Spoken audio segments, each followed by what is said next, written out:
Mission statements and vision statements are the topic of our discussion on today's episode. You are listening to the Champion Hustle podcast. Play to succeed in business and in life. Featuring Levi Hunsaker and Ryan Black. Hello and welcome to the Champion Hustle podcast. This is episode number 13. My name is Ryan Black. And my name is Levi Hunsaker. And welcome out. Today we've got a great topic to cover, but first off, Levi, how you doing? Hey, pretty good. We've just got through some windstorms here and power's back on, so hey, we're doing our podcast today. Awesome. Yeah, it's been a little sketchy lately with the windstorms. I saw in the news that there's over 110,000 people in Utah right now that don't have power. So yeah, we are grateful. We had almost 100-mile-an-hour winds. That's hurricane force winds. Kind of crazy. Well, here we are. That's what matters. So good to be here. Everybody's alive. Everybody's happy. So happy and healthy. Cool. Well, the topic of our discussion today is, as we mentioned, talking about mission statements and vision statements. I think that that's probably something that a lot of people, when they're thinking about either starting a business or even when they go to work for a company, right? They hear about, it's like, okay, when they go through the new employee orientation or whatever, it's this is our our company vision, our company values, our mission, and all that. But I think most people, or a lot of people, don't really understand the difference between the two and what their purposes are. So that's kind of what we wanted to dive into today, because it's important as an entrepreneur, as a small business owner, to be able to understand what they are, to obviously create one for your own business, and then ensure that you are aligned with what your mission and what your vision are. So let's, I guess first we should probably define that, right? Mission statement, the difference between a mission statement and a vision statement. The mission statement is really what drives your company and defines the core of who you are, what you do, who you serve, and how you serve them. So it's kind of a blueprint for if somebody were to say, well, what do you do, right? That's your mission statement. So, and you may be surprised what some companies, and we're actually in a few minutes, we're going to go through some well-known companies that you're familiar with, what their mission statements and vision statements are. It might be surprising, but that's really what it is your mission statement is, the core of who you are, what you do, who you serve, and how you do it. It's kind of more mechanical in nature, the mission statement, whereas the vision statement is, I hate to say ethereal, but it's a little more futuristic or optimistic of this is what we want to become, or this is the goal that we're headed towards. The vision statement really gives your company direction of where it is that you're wanting to head and your long-term goals. What are your hopes and dreams with your organization? What is the problem that you're looking to solve to influence the world for the greater good? What influence do you want to create? Who and what are you aspiring to change with your organization moving forward? So does that make sense? Like the difference between mechanical versus more vision? Vision. The way that I like to look at it is in every organization, even if that's an organization of one, there's got to be a visionary, and then there's got to be somebody who puts it into practice. And that's the way that I really like to look at these. Is a vision statement is really, what is that long-term growth? What are you trying to create? What and why? Getting back, we talk about this a lot, is what is your why? Well, that vision actually helps put that why into perspective on a long-term growth path. And the mission is, how am I going to accomplish that today? Yeah, it really is. And I love that visionary, and it's true, right? A lot of times when you look at companies, the visionary is not the person who should be running the business. The vision, and sometimes there have been exceptions, like Steve Jobs is a good exception of that, right? He was very visionary, but he was also the CEO for many years of Apple. But typically, a lot of times, the person who's the visionary is not the one who's also going to be running the mission of the company. They're kind of two separate things. The vision is looking to the future, looking forward, and the long-term play, not so concerned about the day-to-day minutia of what's involved to get there. Yeah. A great book that I read on that is called Traction. I can't remember the author right now, but we will drop a link to that in this episode. But it actually goes into this, the difference between a visionary and somebody that puts it into practice, and really why it's important to have a separation between those two roles, even if right now you have to be both of those in your company. Yeah, and there's nothing wrong with wearing multiple hats. So that's part of the growth curve in making a business, right? There's nothing wrong with that, but it is important. Why do you think, Levi, that it's so crucial for somebody who either is just getting started with a brand new business, they've had an idea that's been percolating for a while, and they're finally pulling the trigger and getting it going?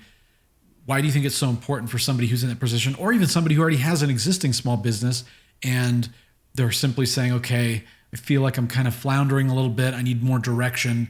I need to get moving forward. Why do you think that having a clear mission and vision statement are so essential for somebody who's in that position? So a lot of it is the mission statement comes down to, what does your business do?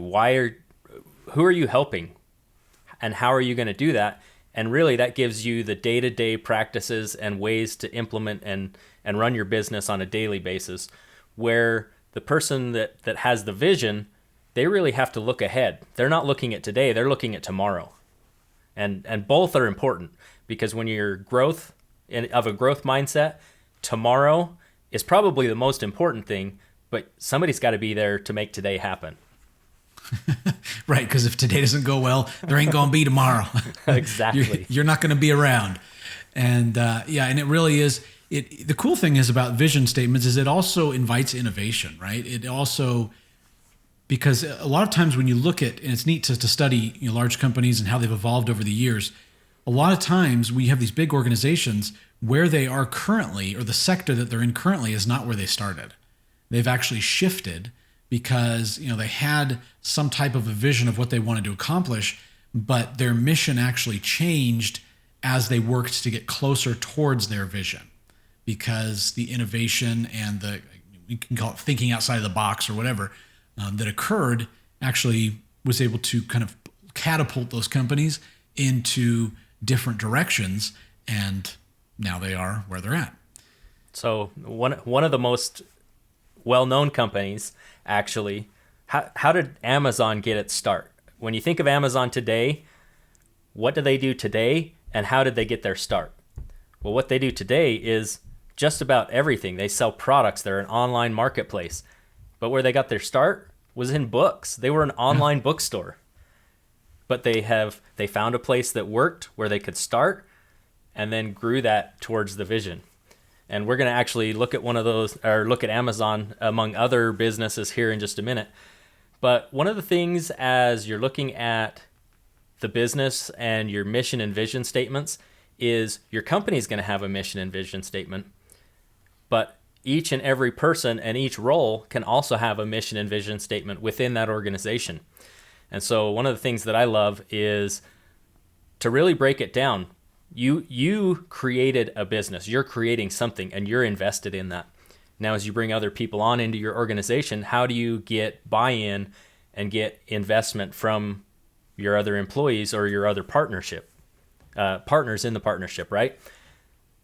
One of the things is to let them write their own mission and vision statements, starting from the company's mission and vision statement, so that they have buy-in, and they're going to tell you how they think they can accomplish that in their role. So really break it down. And you can even do this in your family, right? What is your family's mission and vision statement? What is each one of your roles? Spouse, parents, children, how do they fit into that? And how do they really help to accomplish that mission and vision? And when they are the ones that came up with it, now they're invested and they feel like they have an impact as well. And you can basically take that, and that goes into your employee reviews. You can work on a success path, a growth path with each individual, and really inspect that for yourself as well. Thank you for what you just shared, Levi. I don't know if you saw me making notes here. I did see that. Yeah, I have some notes. I got some takeaways from what you just said. Light bulbs turned on in my head of, oops. So thanks for that.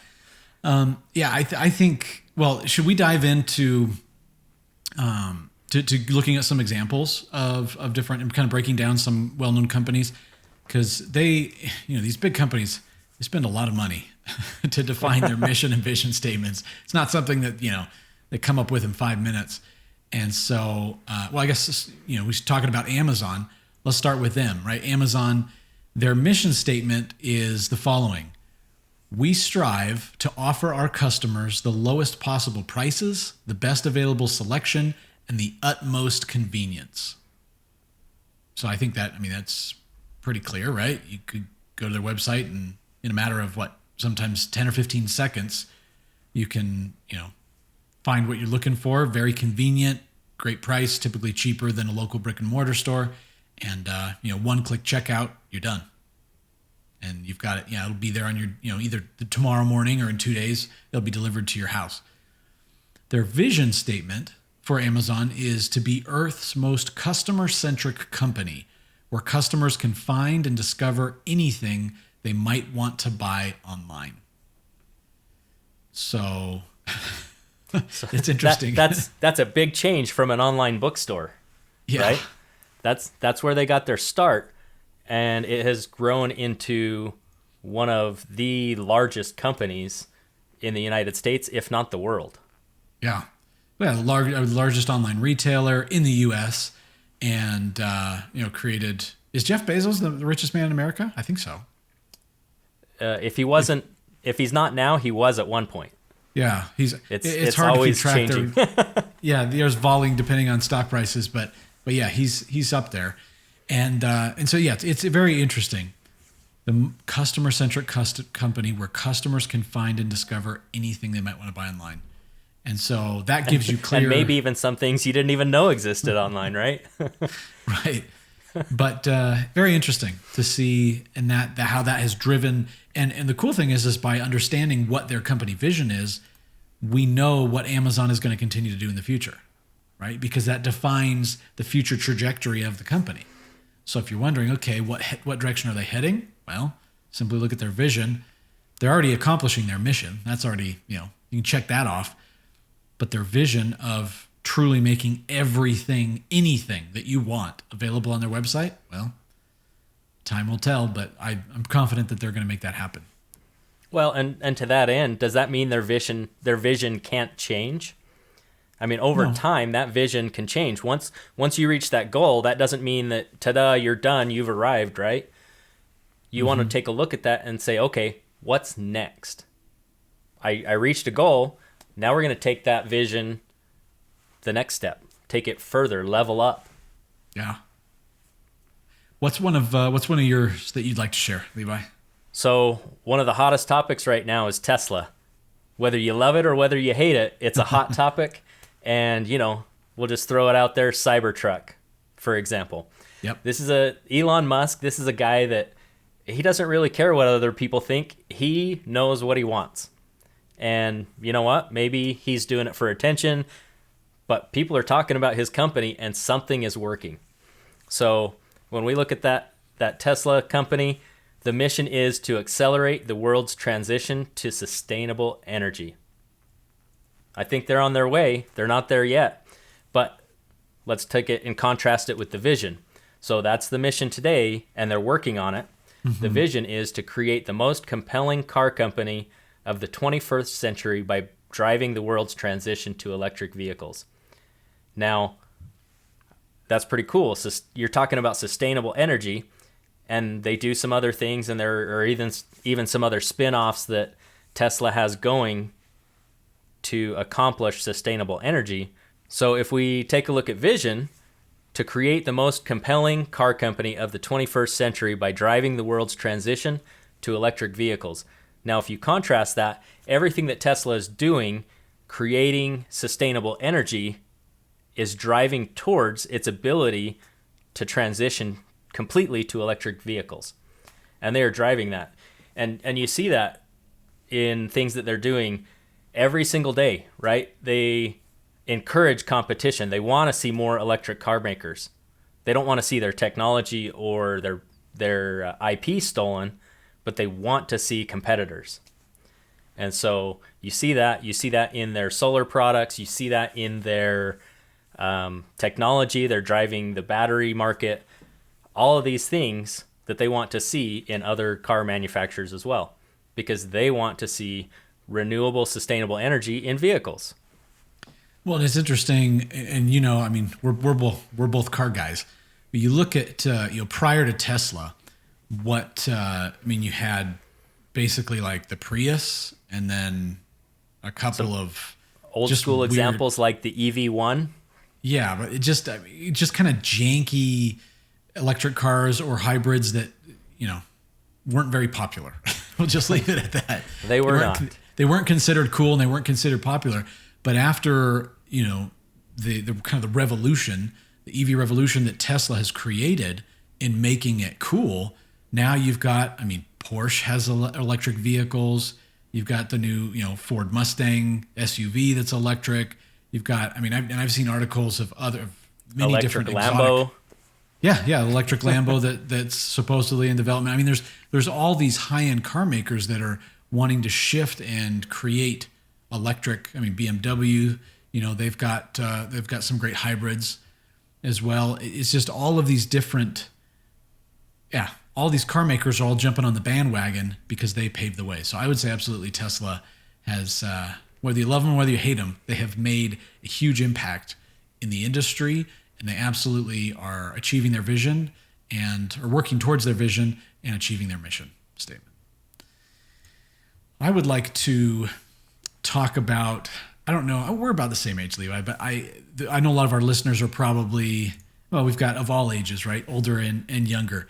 But if we go back in time, I remember when I was in school, whenever we would have a report or some type of assignment, a research assignment, in order to find out information, I basically had two options.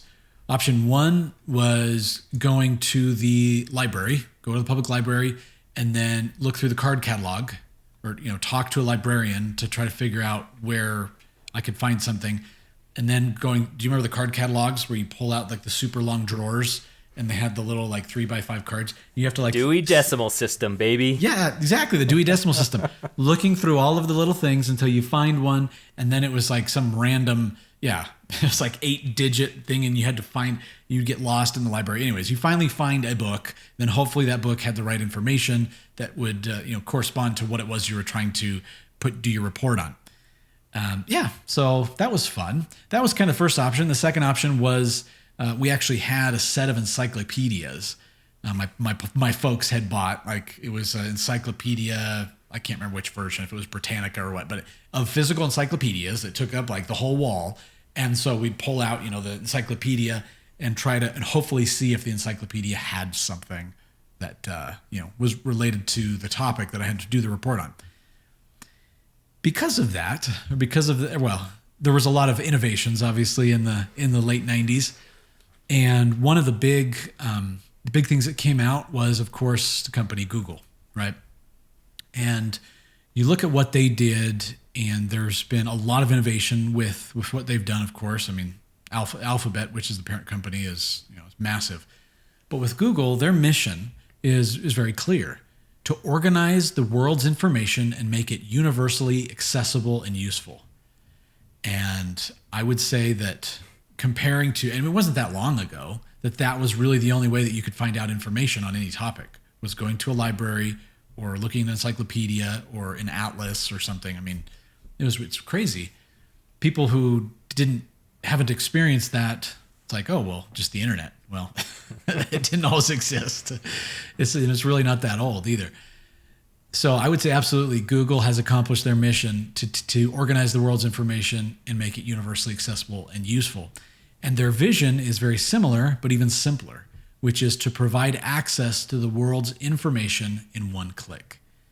And that's obviously Google has branched out. They've got other, areas that they focus on, and other profit centers and things that they've created.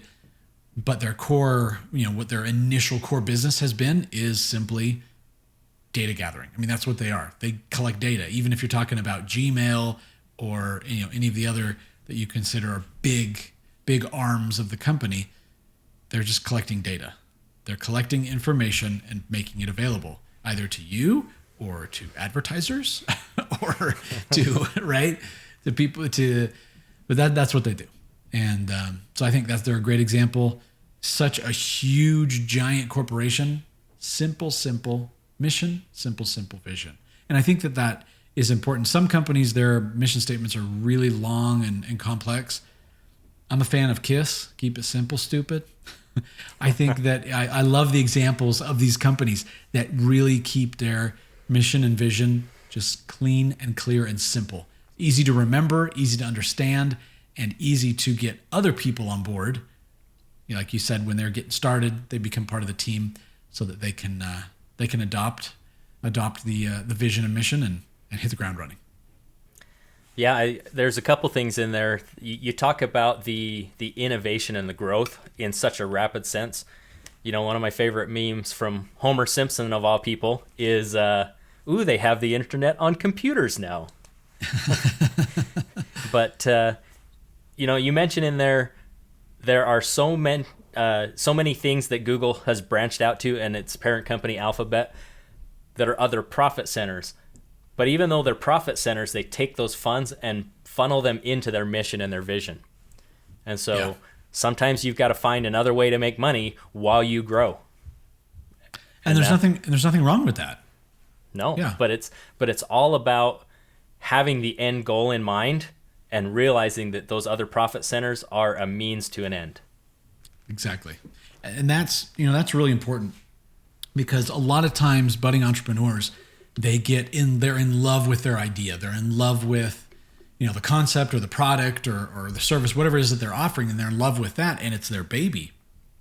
And so when other opportunities arise, or potentially what would make sense to have some type of a shift or a pivot in their business model in order to truly reach that vision more quickly or more effectively, they don't, because they're so focused just on their baby.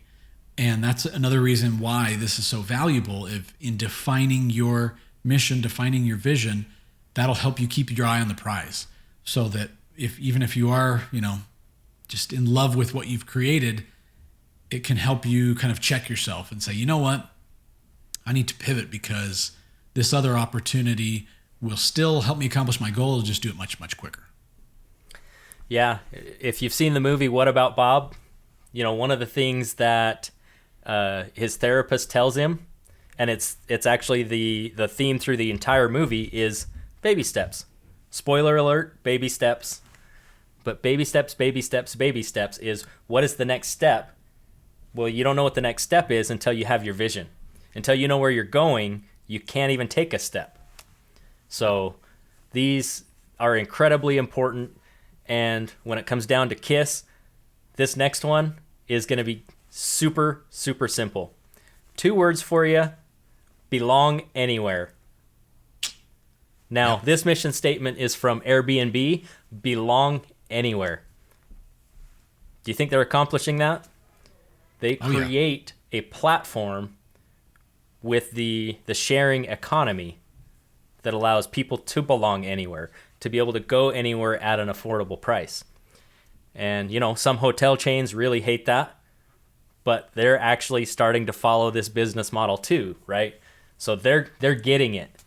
And the vision of Airbnb is tapping into the universal human yearning to belong, the desire to feel welcomed, respected, and appreciated for who you are, no matter where you might be.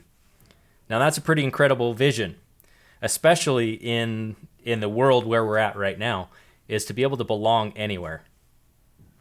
Yeah, and I have an anecdotal story to share about Airbnb, actually. So I don't know how much you've used them, Levi, as you've been traveling, but we typically use Airbnb or another service. But last year, actually, on one of our trips when we were in France, we had booked all of our lodgings through Airbnb, and it was in several different cities, Paris and down to the southern coast and Monaco and all that. It was great. So we had a bunch of different places because we like to travel and explore, on our trips.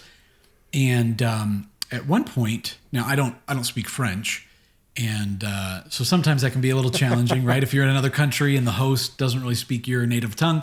But we were able to figure things out using the translator. But the story is we'd actually driven from, because we like to explore and experience everything. So rather than taking the high-speed rail from Paris down to the French Riviera, we actually drove. And so we had an SUV and was there with my family. We piled everybody in the car, and it was like an 8-hour drive. So it was a bit of a drive from Paris down to the coast. And we got there, and obviously we were tired. It had been stormy. It was raining. The kids were tired, and I kept contacting the host, and they simply weren't responding. And they weren't responding. Hey, I need the keys. I need to be let in. We've been in the car all day. We're tired. And anyways, I couldn't get a hold of them. I couldn't get to the host, and there was the host and the co-host. I tried. And finally, there was an option there on the app, need help, contact Airbnb 24/7, anywhere in the world. So I called them. I called Airbnb customer service. And so this was, it was in the evening in France. So I don't remember what time it was in the US, but anyways, got on the line, and I can tell you from my experience, the mission of belonging anywhere and the desire to feel welcomed, respected, and appreciated, no matter where you might be, absolutely was our experience. The customer service lady, she said, "Look, are you guys okay?" Because there was a huge storm going on. I said, "Yeah, we've got the car, we're fine." She said, "Well, you're probably hungry. Go get some food. Send us the receipt. We'll reimburse you for the dinner." And then she said, let us reach out. And they were able to reach out through some things that they had to the hosts and able to get in contact. In the end, it was just a miscommunication between the hosts. It was just a miscommunication. We were able to get in and get settled. But yeah, they offered to put us up somewhere else. They offered to pay for our dinner. And then after we got back home, they mailed us a gift package, a gift box to our home to say, we're sorry for the inconvenience. So they really went above and beyond. And I don't know why I'm sharing this story. It's just when you talked about Airbnb's mission and vision, it hit home for me because it's like, yeah, and that's the only time I've ever had an issue with a place where we've stayed. And we've stayed all over the world in different short-term rentals through Airbnb. But when it really mattered, it was very, very clear that they do abide by their mission and by their vision. So I actually love that you shared that story. You're kind of sitting here thinking, well, why did I just share that? Well, to me, that was the feeling of their vision. That was the feeling of their mission. And when you can connect to feeling and emotion of another human being with what your service is, that's when the real power comes in. So what Ryan just shared was the feeling of being welcomed and belonging and being taken care of. And that really comes down to having that effective mission and vision statement. And I'm going to go back to this again because what I shared earlier about having the employees really get buy-in into that mission and vision, that empowers them to be able to make that really impactful in the work they do every day, right? They're empowered to share that vision and share that mission and make decisions to serve the customers of the company in that way that creates that impact in people's lives. And Ryan, even today, let's see, what was that? That was almost a year ago you were in France. It was a year ago this month. Yeah. So a year ago today, you're still remembering that feeling just like it happened yesterday because the employee was empowered with that mission and with that vision to carry that experience to you and your family. Yeah, and I mean, obviously, I've never met the lady who was on the phone. I'll probably never meet her. But from the other side of the world, when I'm in it was nearing the middle of the night in a foreign country. I don't speak the language. There's a massive storm going on. I got my little kids with me, my wife and my family, and I mean, I remember when we were working through and she was trying to figure everything out, she would call me every 15 minutes. She's like, I'm going to call you back in 15 minutes and make sure that you and the kids are okay. And I mean, we travel a lot, so we're pretty seasoned travelers, but it was that constant. And then by the time once we were able to check in, she called us, okay, are you checked in? Is everything okay? Is everything up to your liking? Do you want us to, we will, complimentary, we will book you another property nearby and we'll get you there if you want to change. And at that point, we're like, no, this is great. We just want to sleep. We're tired. But it was the going above and beyond. It was very, very clear to me exactly what you said, Levi, that she understood. I mean, obviously she was doing her job, but you can tell the difference between people that are just doing their job and people who truly have have been enrolled in the idea of a higher purpose and a higher vision and mission of the company. And so it was a great experience. Yeah, to me, it's all about that buy-in, and can you give them the ability to, without checking with anybody else, to create the experience that you want, and even yourself, right? Are you clear on that vision and that mission? And so really, as you're going through this, I would encourage you guys to really take some deep introspection on what your mission, I can't even talk today. So what your mission is and what your vision is. And if you will just take those and put pen to paper, whether that's by hand or digitally, really get clear on that mission and that vision. And once you're clear on that, you will see a shift in your business, because you can carry that to your customers, to your team, to your employees, and really make that happen and get other people's buy-in, that they will actually start to recognize that that's your mission and that's your vision as well. Amen, brother. Great conversation today. Man, it got all touchy-feely on us. What's going on? No, this is great. Thank you. Thanks, Levi. This has been a great conversation, and I hope it's been beneficial for you guys as well. And so we thank you for joining us on today's episode. Next week, we're actually going to be talking about 5 entrepreneurial mindset traits for success. We love ourselves some mindset, and these are some really clear, easy to implement mindset traits that, if you want to be successful, you're going to want to make sure that you have those going in your business and in your life. So we look forward to joining with you on that next week. In the meantime, remember, we've got our Facebook group. Feel free to connect with that. And we've got all the links for the Facebook group and all the different platforms where you can subscribe to our podcast, either the audio or the video version. And that's all available at championhustle.com. Once again, Levi, thank you much. It's been fun. Thanks, Ryan. It was a great day. Yeah. Thanks, guys. Take care. We'll see you soon. Have a great week, everybody. Bye-bye. Thank you for joining us on this episode of the Champion Hustle podcast. For more great content and to join our online community, visit us at championhustle.com.